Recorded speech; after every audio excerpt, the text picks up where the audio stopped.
One of the conditions that we, as pediatric surgeons, treat is a condition called Pectus excavatum, also known as a sunken chest.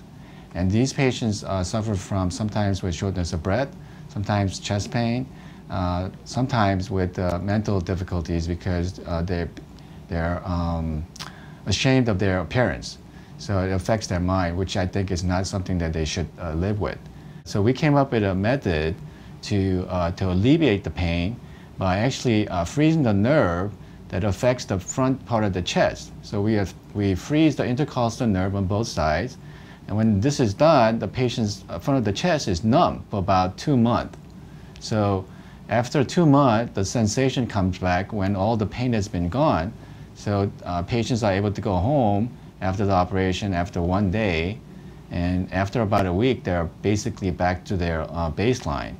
So they could go about their routine activities.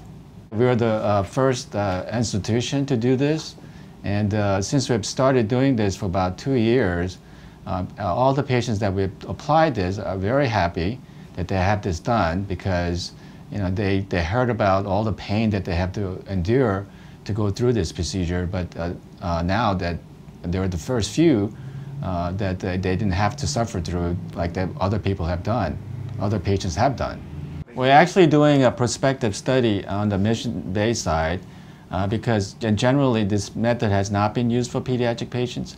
So we're going to prove that by doing a prospective study that this method is superior compared to an epidural method, which is typically used for the NUS procedure. When people think about pediatric care, I hope that people think about UCSF Benioff Children's Hospital, Oakland. I love this institution.